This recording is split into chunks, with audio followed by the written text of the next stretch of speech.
the best way for me to work through this video so that you can understand what you might need and why you're going to need this thing for your indoor garden would actually be to take AC Infinity's system that they have, which they just released this past year and I think is absolutely awesome. This is their grow tent that has a control panel on it that uses artificial intelligence to keep everything regulated. It all runs off of this central unit, which also Bluetooths to your phone, and then you can attach all these other parts to it. So I'm gonna go over each one of these parts and why we would need those for our indoor garden. I'm not saying you need to buy this AC Infinity one. I'm just using this as a template to explain why all these things are gonna be really important and why you're gonna need them in your indoor garden.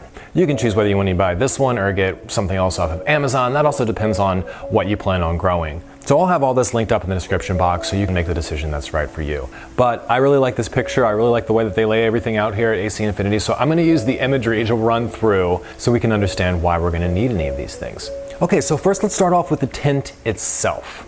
So when I first started growing inside, I didn't really think that a grow tent was that necessary. I thought I could just set my room to the temperature I wanted to keep it at and everything would be just fine. Once I had the grow tent though, I realized that controlling the humidity and the temperature, the airflow and the lighting of a small confined space is much easier than trying to manage it in an entire room. It also uses a lot less energy. Aside from having a smaller area to regulate, the reflective material on the side definitely increases your photon output. It doesn't help so much with the canopy as it does for the sides to make sure that those side leaves are also getting adequate lighting. The tent is also a really great support structure. Just to have something to hang your lights from is really valuable. Once you start to build your indoor garden and realize you're gonna have to probably drill into your ceiling or make some kind of support structure if you're gonna hang lights over your plants. But with the tent, you can just hang the lights inside of the tent and that makes things a lot easier. Now moving on past the tent.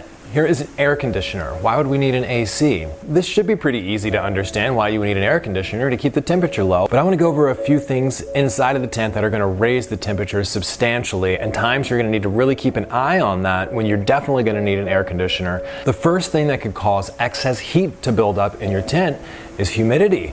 That might not make any sense, but what I'm talking about is your dehumidifier.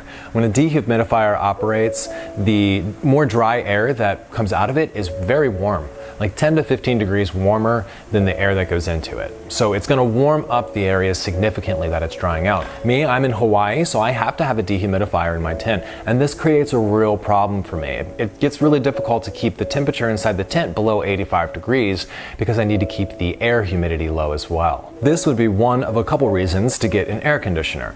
Another reason would be the lighting itself. Now during the vegetative stage, when the lighting isn't cranked to max, it's not going to be that big of a deal, but during the flowering stage, when all the lights are at their absolute maximum output, they can put off a lot of heat. This, alongside with your dehumidifier, can create quite a bit of excess heat in your tent that you're going to have to do something with. And your exhaust system by itself isn't going to be enough to move all that hot air up and out. You'll need something like an air conditioner to make sure it's moving cool air in. So the two main reasons you really don't want your temperature in your tent to get above 85 degrees, the first is transpiration. The leaves have a really hard time transpiring, which is taking in carbon dioxide and letting out moisture and letting out oxygen. They can't do that if the temperature is too high. The other problem is going to be root rot.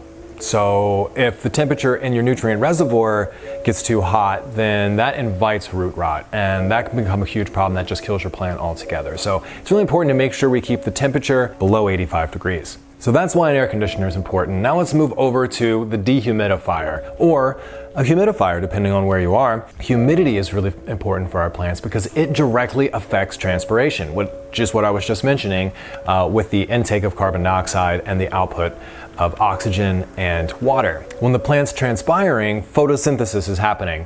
When the plant's not transpiring, photosynthesis is not happening. So if the air humidity in your tent is too high, then your plant won't transpire. And if it's also too low and it's too dry, it won't transpire either. So keeping it between 45 and 65% is really that ideal spot. And if you don't have every piece of equipment here, that can become really challenging. Now, while we're talking about the air, it's also really important to make sure we have fans for moving air. Moving air just keeps the whole mix nice and fresh. It keeps fresh air moving through the leaf to allow the stomata to take in that carbon dioxide. The more carbon dioxide we can give to our plants, the better they're going to grow. So moving air around our plants is really, really crucial for photosynthesis. It also helps your plant to grow nice and strong. When it has something to grow against, that's going to make it want to grow a thicker, stronger stem to stand up to that little bit of wind resistance. Lastly, when talking about the air inside the tent, it's important to have ventilation. So we need to have fresh air coming in from the bottom, moving up through the tent and being pulled out through the top. And we can use this ventilation, which is really just a simple duct system, which pulls air out through this fan, and you can lead it wherever you'd like. Now, lastly, when it comes to indoor gardening, the most important thing, the area where people really drop the ball the most when it comes to indoor gardening is with lighting. I have a ton of videos, I have guides, I have the School of Hydroponics, which is a full, huge 5-module series on indoor gardening. I have all this content on lighting, and yet 9 times out of 10, when people come to me with a problem, it's still related to lighting. Lighting is a really, really tough, big topic. When we're talking about synthesizing sunlight in an indoor environment, there's a lot to learn there because the sunlight changes throughout the day, sunlight changes throughout the year, throughout the month, and we need to stay on top of what our plant wants, what our plant needs to thrive, and how we can make sure we're delivering those photons to our plant and measuring them. I will say on AC Infinity's behalf that I use AC Infinity lights because I love their diodes. They use fantastic Samsung diodes that are really good for vegetative and for flowering. A lot of other companies like Mars Hydro will use diodes that are great for flowering, but really not so great for the vegetative stage. But that's why I really like these AC Infinity lights. Also, when it comes to LED lighting and heat exchange, you'll see panel lights and you'll see these lights that are broken up into bars. The reason that they're broken up into bars is to allow heat to escape from underneath that light. These big panel lights, like this huge Mars Hydro that I have, allows heat to really build up under that light. And when the canopy gets close to that, it can cause quite a bit of heat damage. So having bars like this where the heat can rise up and be ventilated out makes maintaining the temperature in the tent and regulating everything just so much easier. Indoor gardening can be really rewarding. Being able to just walk into a room in your house and pick off your plants is just such a great feeling. If that sounds like something you want to do, then you should check out this link right here. That'll take you over to the School of Hydroponics where you can decide if that's something you want to dive into.